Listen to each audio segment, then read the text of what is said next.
Sejam bem-vindos, eu sou o Chafir Filho e esse é o Chá de Gestão, um espaço para compartilharmos conhecimentos, habilidades e atitudes. E nessa série de vídeos eu vou falar sobre as normas ISO 9001 do Sistema de Gestão da Qualidade. E agora eu vou passar sobre o requisito 8. O requisito 8 fala sobre a operação. A gente já falou nos episódios anteriores, nos requisitos 4, 5, 6 e 7, que eles fazem da parte do planejamento, né, no ciclo PDCA. Agora a gente começa na parte da operação, né, que é o requisito 8, seria, dentro do ciclo PDCA, seria a parte da execução, de colocar a mão na massa, de colocar as engrenagens para rodar, como a gente vai fazer agora. No 8.1, a gente tem ali planejamento e controles operacionais. É aqui que a empresa ela deve criar todo o planejamento da produção de produtos, disponibilização de serviços e quais são os requisitos, o que ela quer com esses produtos e com esses serviços. Acompanhar como será a aceitação dos clientes também, tanto no planejamento, como também com pesquisas de satisfação. Separar quais são os processos de operação, ou os processos principais, e os processos de apoio, que a gente chama de processos secundários, aqueles que não fazem parte da execução, ou melhor, do produto final em si. Ele não agrega valor necessariamente ao produto final, no caso, os processos de apoio ou processos secundários. Porém, eles também são muito importantes. Tá? A gente pode dar um exemplo, um processo de produção de qualquer produto, né? Seja uma latinha de cerveja, seja uma cadeira, o processo de produção, pessoal da operação, pessoal do planejamento, de estrutura, etc., eles estão diretamente ligados ao processo produtivo. O setor de compras, o setor de expedição, o setor de embalagem, todos eles estão ligados diretamente ao setor produtivo.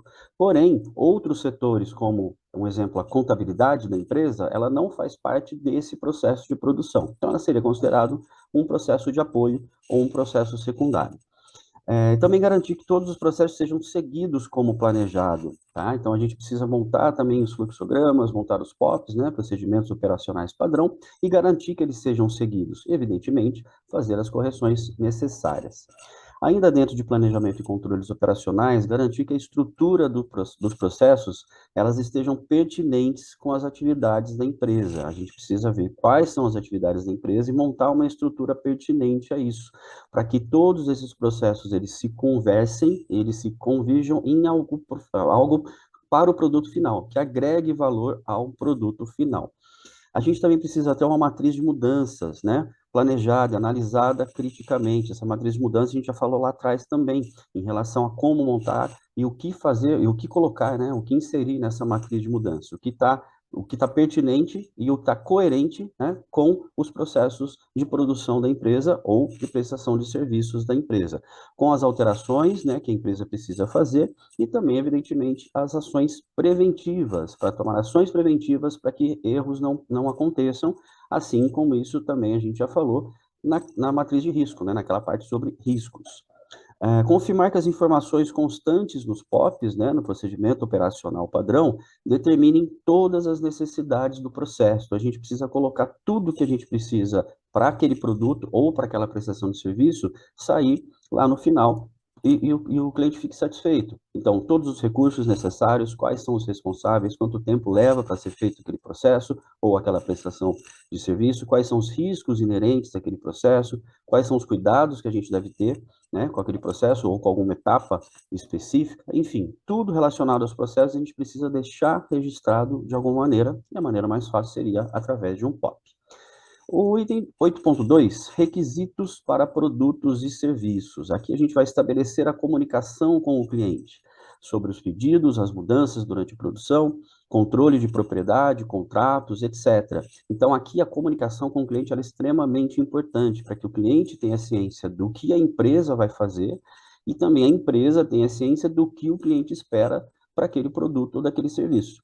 Tá? Então, qualquer mudança no meio do caminho, a gente vai ter que registrar de alguma maneira para comprovar que o cliente realmente solicitou aquela alteração, que aquela alteração foi feita, que aquela alteração que o cliente solicitou ela é viável ou não, né, para ser feito naquele momento. Enfim, tudo isso a gente pode deixar, ou melhor, a gente deve deixar registrado também. Garantir os requisitos e especificações dos produtos, incluindo estatutos internos do cliente, questões legais, etc. Essas especificações do produto não necessariamente, não apenas, né, na verdade, em relação às dimensões do produto, qual que é o tamanho, peso, cor, etc.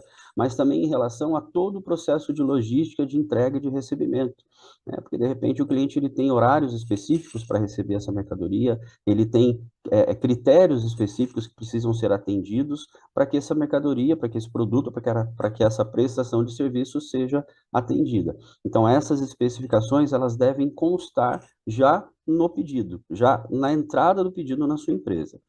Documentar o desenvolvimento, as vendas, a satisfação, logística e quais as mudanças e as atualizações ocorridas. Então, tudo que a gente falou até agora precisa estar documentado. A gente pode fazer de uma maneira mais simples, em um único documento, desde uma ordem de compra, um pedido, etc., e adaptar da melhor maneira possível para cada empresa, para que todas essas informações elas fiquem disponíveis e fiquem principalmente registradas.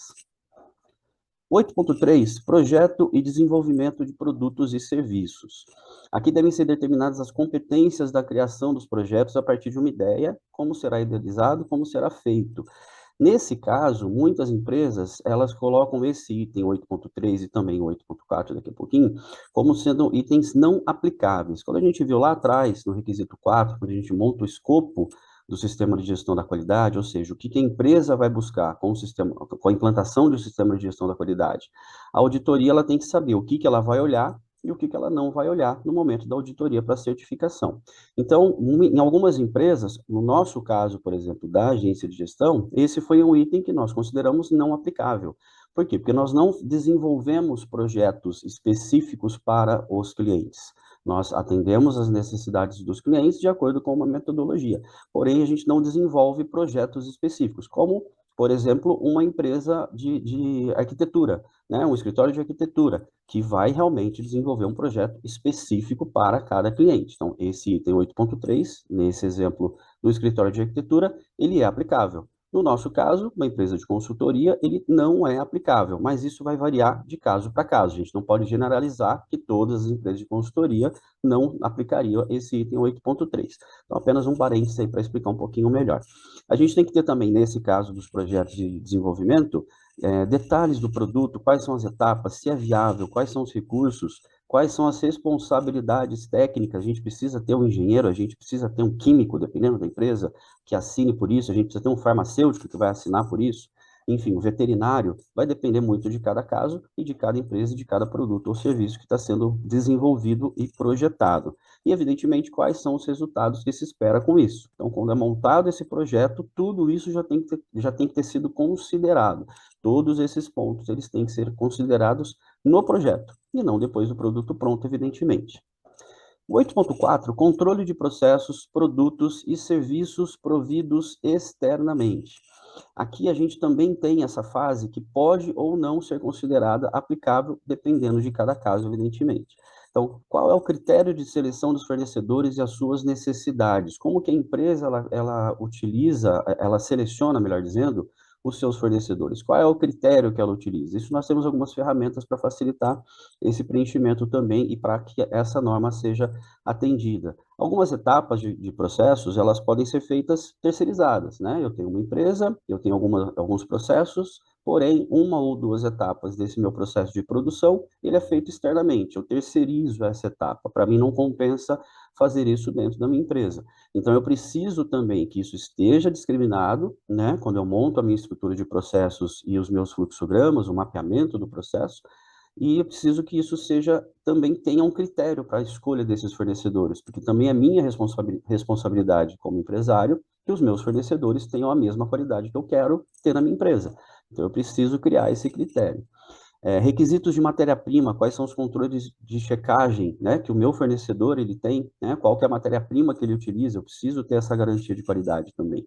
A responsabilidade pelas compras, mesmo com a indicação do cliente. Então, se o cliente pede que eu compre, que eu produza algo para ele, porém, ele indica um fornecedor específico que ele queira, né, ao invés do fornecedor que eu já estou acostumado a comprar para a minha empresa, eu preciso garantir que, mesmo que seja indicação do cliente, esse fornecedor que o cliente indicou também tenha uma qualidade que satisfaça ao meu sistema de gestão da qualidade, tá? Isso é muito importante. 8.5, produção e provisão de serviços. Aqui a gente vai definir os critérios e responsabilidades pelo controle, da produção e armazenamento, né? Quem é responsável por cada etapa? Quais são os critérios de armazenamento? Quando que chega? Quanto tempo fica armazenado? Qual que é o estilo de estrutura que eu preciso? Precisa ser refrigerado? Não precisa? Pode pegar luz? Não pode pegar luz? Pode ter calor? Não pode ter calor?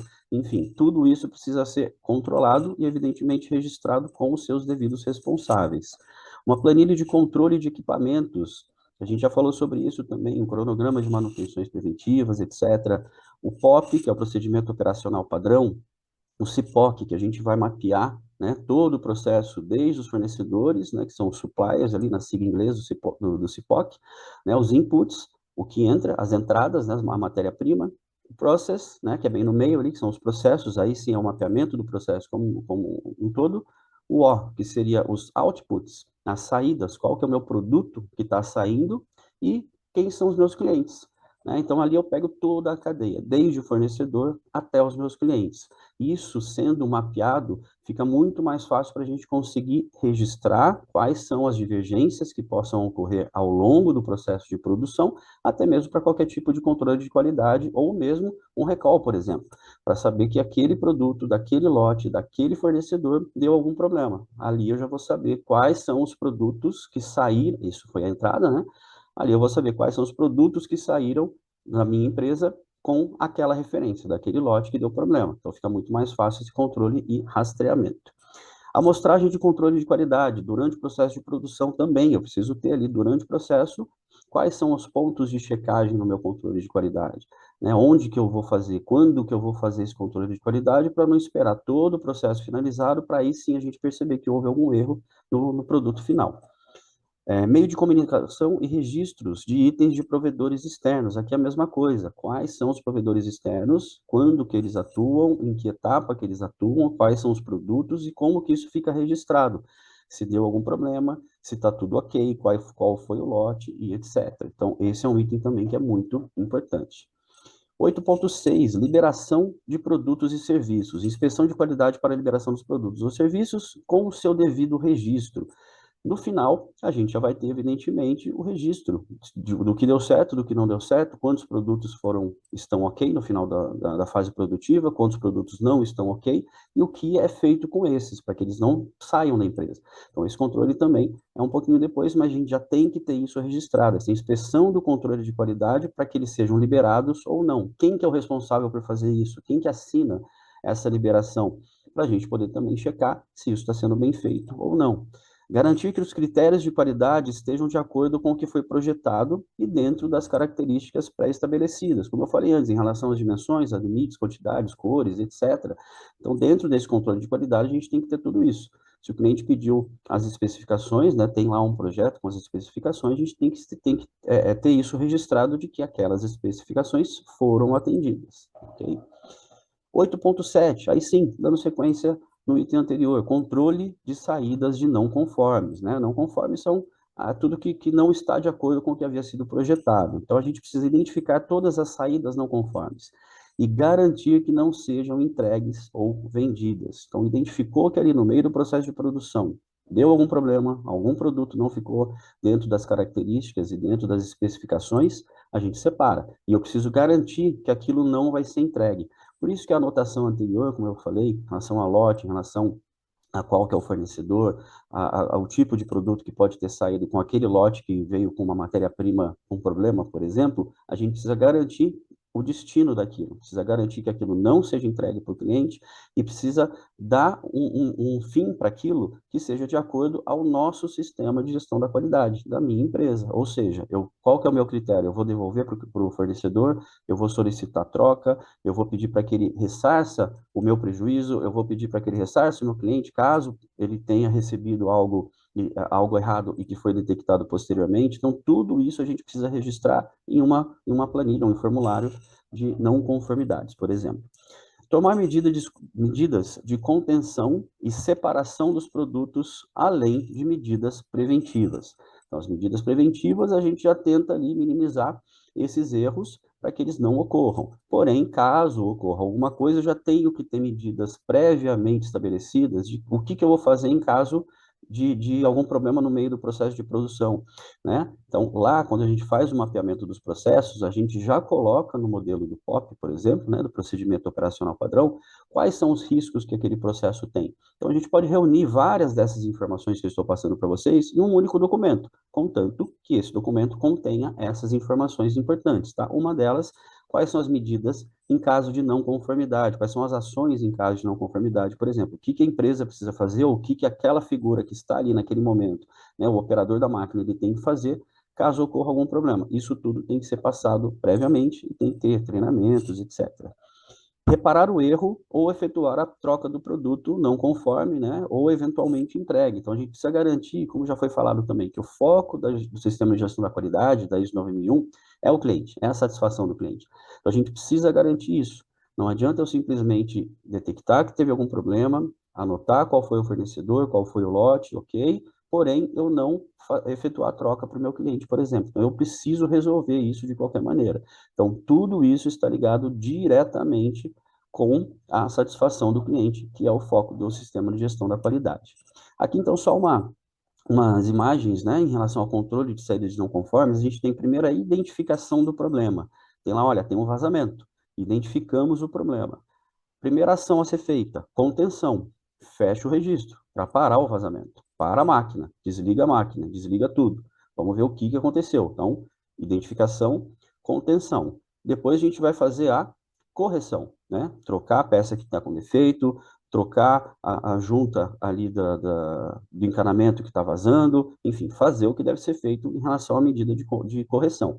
Tá? Então, identificação do problema, contenção e correção. Tudo isso a gente já precisa ter pré-estabelecido nos casos mais corriqueiros, evidentemente. Porque senão a gente vai ficar sempre trabalhando como bombeiro, apagando incêndios. Aí volta na questão da prevenção, né, das ações preventivas. Então, além dessas imagens que eu mostrei em relação à identificação, contenção e correção, a gente vai ter que também identificar as ações preventivas, como já foi falado nos itens anteriores. Então, esse foi rapidamente alguns requisitos ali do item 8, alguns itens, né, do requisito 8 do Sistema de Gestão da Qualidade da ISO 9001. Se você precisar de ajuda para implementar esse sistema de gestão da qualidade dentro da sua empresa, conte conosco, com a agência de gestão, e entre em contato através das redes sociais da agência de gestão, do site da agência de gestão, e os conteúdos também do chá de gestão, eles estão disponíveis no YouTube, também nas redes sociais da agência de gestão, no Spotify. Então, eu fico por aqui. Até o próximo requisito 9. Tchau, tchau.